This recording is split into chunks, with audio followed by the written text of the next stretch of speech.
네, 황교안 전 총리가 세월호 수사에서 외압을 했다라는 구체적으로 관련된 내용들이 드러났는데요. 한겨레 신문이 오늘 아침에 보도했습니다. 황교안 전 총리가 법무부 장관이던 2014년 세월호 사건 수사 과정에서 해경 1, 2, 3정장에 대한 업무상 과실치사 혐의 적용을 막지 못했다는 이유로 당시 변찬욱 광주지검장을 크게 질책했다라는 건데요. 또 김주현 당시 법무부 검찰국장도 업무상 과실치사 적용을 놓고 광주지검 수사팀을 지휘하던 조은석 대검찰청 형사부장과 여러 차례 언성을 높이면서 충돌했다라는 겁니다. 이 뉴스는 이제 몇 차례 저희도 전달해 드렸는데 이번에 이제 구체적인 이름, 직책들이 이제 등장을 하네요. 예, 네. 특정되기 시작한 겁니다. 그 내용은 간단하거든요. 해경 1, 2, 3정, 그러니까 세월호 침몰 당시 가장 먼저 도착했던, 그런데 이제 탈출 방송을 했다고 처음엔 거짓말 했다가 나중에 알고 보니 안 했던 그 해경 1, 2, 3정에 대해서 업무상 과실치사 혐의를 광주지검에서는 적용하려고 했는데 근데 그걸 박근혜 정부에서는 막았다는 거죠. 네, 계속 윗선에서 방해했다라는 겁니다. 왜냐하면 이제 업무상 과실치사가 되면 정부 책임이 되니까 당시 박근혜 정부는 이게 단순한 해상 교통사고다. 교통사고인데 무슨 정부 책임이 있느냐라고 프레임을 짰는데 그게 아니라 해경이 업무상의 과실치사를 했다라고 하면 이제 정부 책임이 되게 정하는 거죠. 이걸 네. 끝까지 막으려고 했고 그 정황이 이제 구체적으로 누가 어떻게 방해했는지가 네. 이름까지 계속 나오는 겁니다. 나오기 시작한 거네요. 네. 이게 몇 번 다뤄졌었어요. 그러니까 특검 때는 여기까지 가지를 못했고 당시 포커스가 이제 대통령과 이재용 부회장의 뇌물죄였기 때문에 용량이 거기 총 집중됐었고 이게 이제 특수본 그 이후 이어가는 특수본 때도 이 문제를 들여다본다고 했지만 실제로 황교안 총리나 수사를 안 했죠. 네, 핵심 당사자 부르지 않고 수사 마무리했습니다. 네, 그럴 수밖에 없었을 것 같아요. 왜냐하면 당시 대행 체제였으니까요. 대행 체제였고 네. 여권 넘버원의 주자, 잠재적인 주자로 여겨졌었고 부담이 됐었겠죠. 여하간 특수본에서도 특검에서도 이 부분은 제대로 수사를 안 했는데 이 사안을 오래 추적했던 한겨레에서 이제 일종의 뭘까요? 추가 특종이 나오는 거죠. 네, 그래서 검찰청법 위반일 수 있다라는 지적을 하고 있습니다. 검찰청법 위반이라는 건 원래 이제 구체적 사건에 대해서는 법무부 장관이 검찰총장만 지휘 감독할 수 있는데 그렇죠. 이건 개별 사건에 대해서 여러 사람이 계속해서 압박했다 이런 내용입니다. 그리고 나서 압박을 당했던 왜냐하면 결국은 황교안 당시 법무부 장관 더 거슬러 올라가서는 박근혜 정부의 뜻을 거스리고 일선 지검에서 이걸 적용을 했거든요. 예, 그렇죠. 업무상 과실치사로 적용을 해버렸더니 무슨 일이 벌어졌느냐. 사람들이 좌천되지 않았나요? 네, 인사보복을 당했습니다. 인사보복 당했다는 이야기는 과거에도 전해드린 적이 있는데 더 구체적으로 그 외의 사람들도 어떻게 됐는지가 이번 보도에 나와 있는데 변찬욱 광주지검장이 좌천됐다라는 이야기는 과거에도 전해드렸는데 이분은 아예 검사 옷을 벗었죠. 예, 그렇습니다. 뿐만 아니라 당시 그 해에 옷을 벗었어요. 예. 아, 그 다음 해입니다. 다음 해인가요? 예. 2015년에요. 잘못했군요, 제가. 예. 그 다음해입니다. 그리고요. 예, 뿐만 아니라 이두식 광주지검 차장도 서울고검으로 밀려났다가 검찰을 떠났다라고 하고요. 떠났고. 예. 조은석 형사부장도 결국은 좌천됐다라고 합니다. 그리고 뭐 전보됐다가 어디로 밀려났다 이런 얘기가 이제 떠돌기만 하다가 구체적 이름과 보직이 이제 나오기 시작한 이 사안은 다시 수사해야 되겠네요. 네, 알겠습니다. 다음 뉴스는요. 네, 박근혜 전 대통령이 탄핵안 가결로 직무정지된 상태에서도 청와대가 특수활동비를 올해에만 35억 원 썼다라는 보도가 나왔습니다. 계속 뉴스가 나오는데. 네. 그런데 예산을 관리하는 박근혜 정부의 총무비서관이 이 돈을 박 전 대통령이 쓴 게 아니다라고 밝혔는데요. 황교안 권한대행과 비서실장 이하 직원들이 썼다라는 겁니다. 그러자 총리실에서 반발했는데 황 대행이 쓴 일은 없다라고 주장하고 있습니다. 그러니까 수십억 원의 돈이 나갔는데 썼다는 사람은 없는 상황입니다. 그래, 이제 또 다른 갈래의 뉴스는 뭐 청와대에 일하는 직원들에게 일종의 보너스 형식으로 덤으로 얹어줬다는 얘기도 나오고 있는데 무슨 생각이 드냐면 일단 총리실에 썼다 아니다 이런 뉴스가 있는 걸로 보아 특수활동비는 실제로 뭐 관련 서류를 제대로 다 남기질 않으니까요. 예, 영수증 없이 쓸 수 있는 돈이죠. 네. 근데 이제 이 돈을 누가 썼다고 해야 할까? 그래야 탈이 안 날까? 그런 고심의 흔적이 있어요. 총리실에서 썼다라고 저쪽에서는 아니라고 하고, 아니라고 하는 뉴스가 맞을 것 같아요. 왜냐하면 총리실에 있는 특수활동비를 쓰지 왜 청와대 걸 땡겨 쓰겠습니까? 예. 그러니까 이런 뉴스는 뭐랄까요? 누가 썼다고 하지? 이런 고심의 흔적이 보인다. 총무비서관은 이제 격리 역할을 하는 거거든요.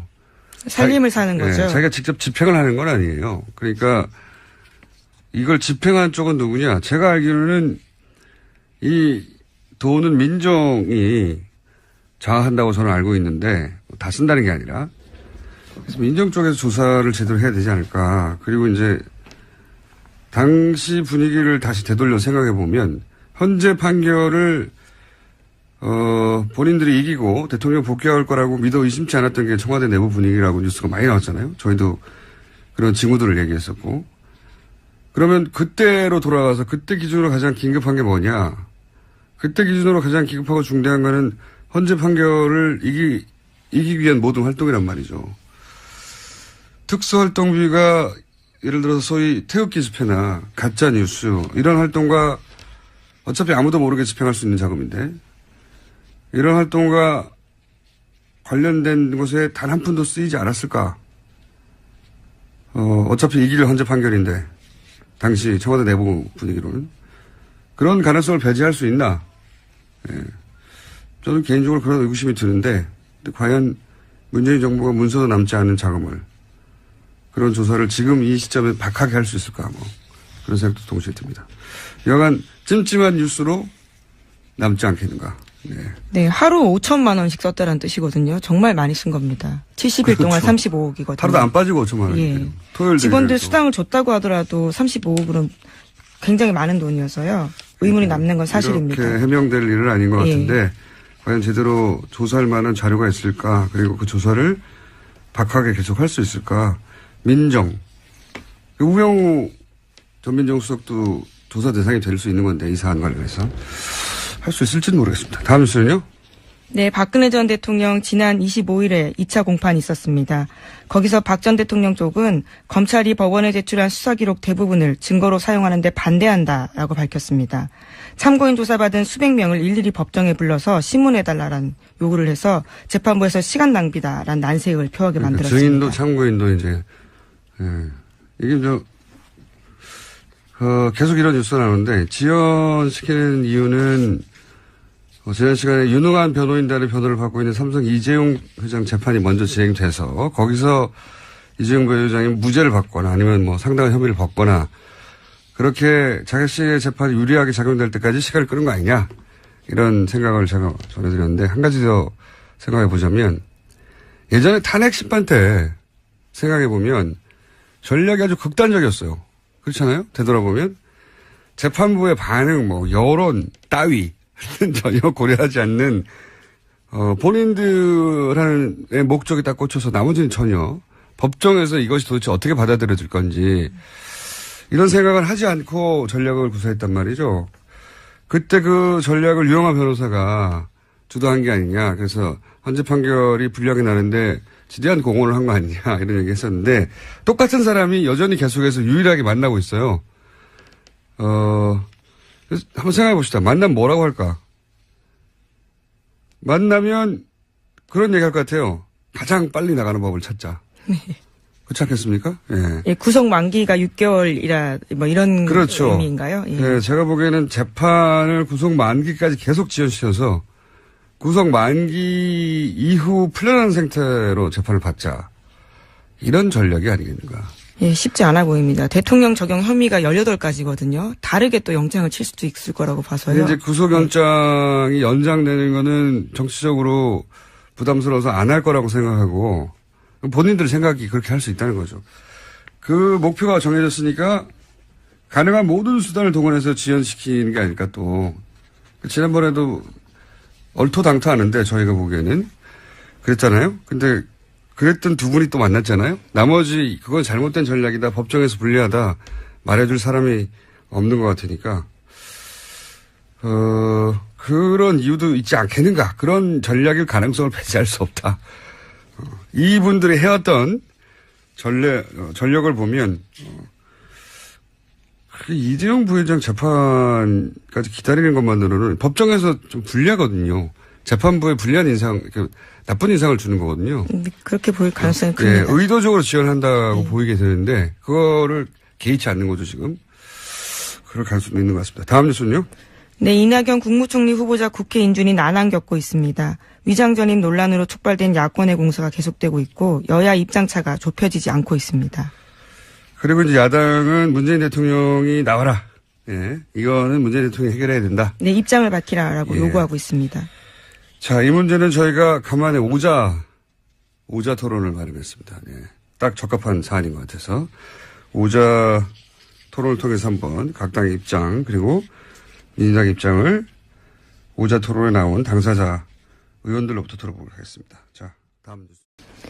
네, 황교안 전 총리가 세월호 수사에서 외압을 했다라는 구체적으로 관련된 내용들이 드러났는데요. 한겨레 신문이 오늘 아침에 보도했습니다. 황교안 전 총리가 법무부 장관이던 2014년 세월호 사건 수사 과정에서 해경 1, 2, 3정장에 대한 업무상 과실치사 혐의 적용을 막지 못했다는 이유로 당시 변찬욱 광주지검장을 크게 질책했다라는 건데요. 또 김주현 당시 법무부 검찰국장도 업무상 과실치사 적용을 놓고 광주지검 수사팀을 지휘하던 조은석 대검찰청 형사부장과 여러 차례 언성을 높이면서 충돌했다라는 겁니다. 이 뉴스는 이제 몇 차례 저희도 전달해 드렸는데 이번에 이제 구체적인 이름, 직책들이 이제 등장을 하네요. 예, 네. 특정되기 시작한 겁니다.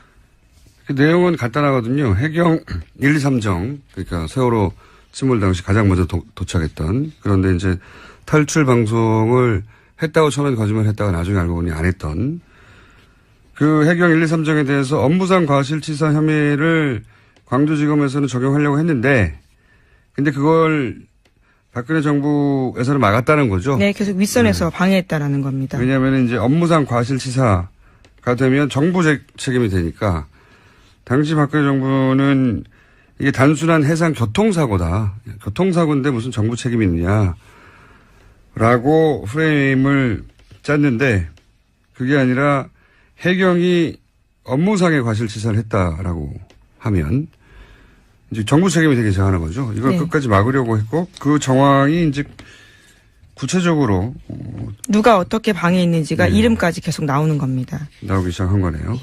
이게 몇 번 다뤄졌었어요. 그러니까 특검 때는 여기까지 총무비서관은 이제 격리 역할을 하는 거거든요.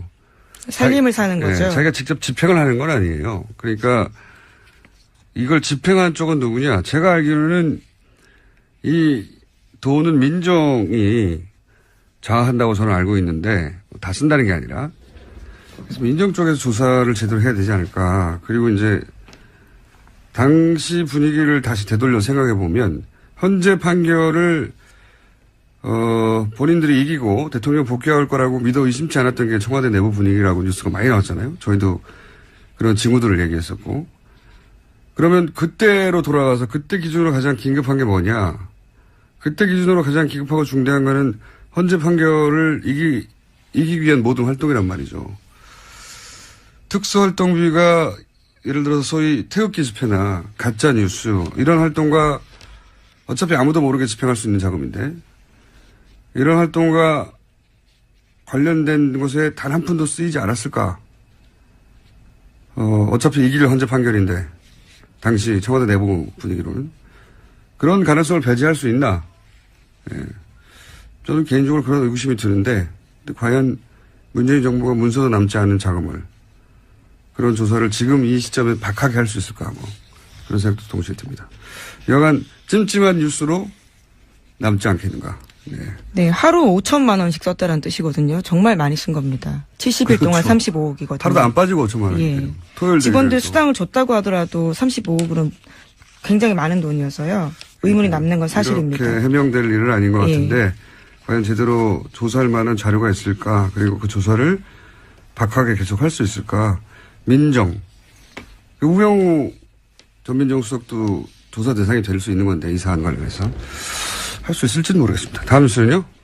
네, 박근혜 전 대통령 지난 25일에 2차 공판이 있었습니다. 거기서 박 전 대통령 쪽은 검찰이 법원에 제출한 수사 기록 대부분을 증거로 사용하는데 반대한다라고 밝혔습니다. 참고인 조사받은 수백 명을 일일이 법정에 불러서 신문해달라는 요구를 해서 재판부에서 시간 낭비다라는 난색을 표하게 만들었습니다. 증인도 참고인도 이제 이게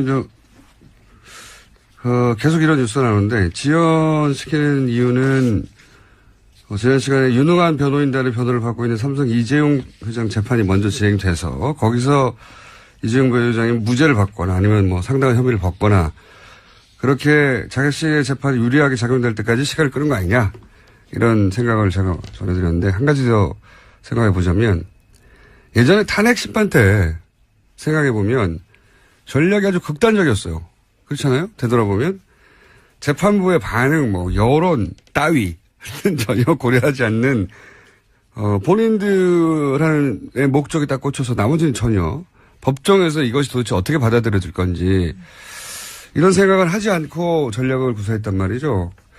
그때 그 전략을 유영하 변호사가 주도한 게 아니냐. 그래서 헌재 판결이 불리하게 나는데 지대한 공헌을 한 거 아니냐 이런 얘기 했었는데 똑같은 사람이 여전히 계속해서 유일하게 만나고 있어요. 그래서 한번 생각해 봅시다. 만나면 뭐라고 할까?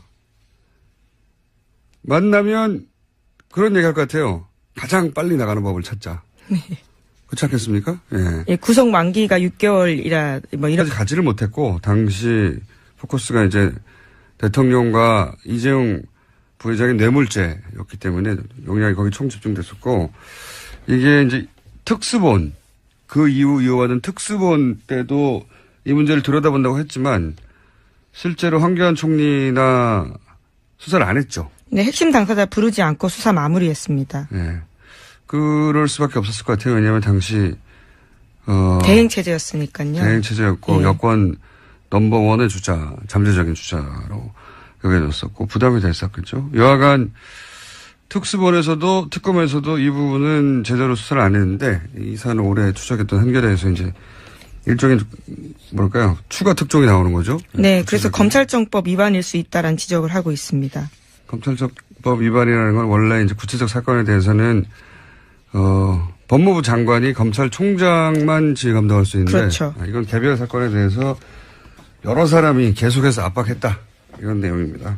그리고 나서 압박을 당했던 왜냐하면 결국은 황교안 당시 법무부 장관 더 거슬러 올라와서는 박근혜 정부의 뜻을 거스리고 일선지검에서 이걸 적용을 했거든요. 예, 그렇죠. 법무상 과실치사로 적용을 해버렸더니 무슨 일이 벌어졌느냐. 사람들이 좌천되지 않았나요? 네, 인사보복을 당했습니다. 인사보복 당했다는 이야기는 과거에도 전해드린 적이 있는데 더 구체적으로 그 외의 사람들도 어떻게 됐는지가 이번 보도에 나와 있는데 변찬우 광주지검장이 좌천됐다라는 이야기는 과거에도 전해드렸는데 이분은 아예 검사 옷을 벗었죠. 예, 그렇습니다. 뿐만 아니라 당시에 그 해에 옷을 벗었어요. 예. 아, 그 다음 해입니다. 다음 해인가요? 예, 예. 2015년에요. 잘못했군요, 제가. 예, 예. 네, 그 다음입니다. 그리고요.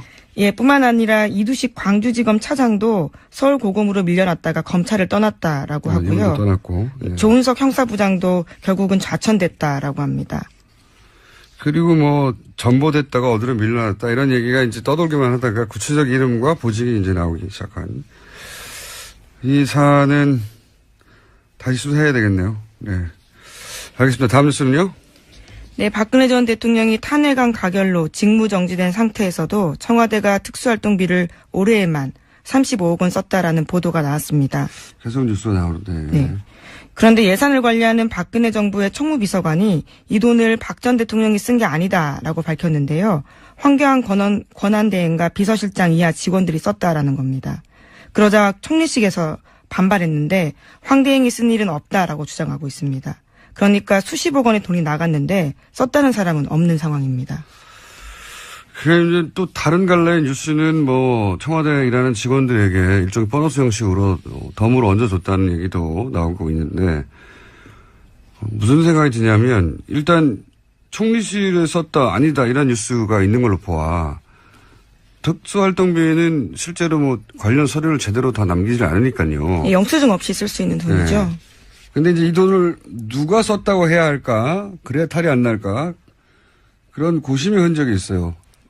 총리실에서 썼다라고 저쪽에서는 아니라고 하고, 아니라고 하는 뉴스가 맞을 것 같아요. 왜냐하면 총리실에 있는 특수활동비를 쓰지 왜 청와대 걸 땡겨 쓰겠습니까? 예. 그러니까 이런 뉴스는 뭐랄까요? 누가 썼다고 하지? 이런 고심의 흔적이 보인다.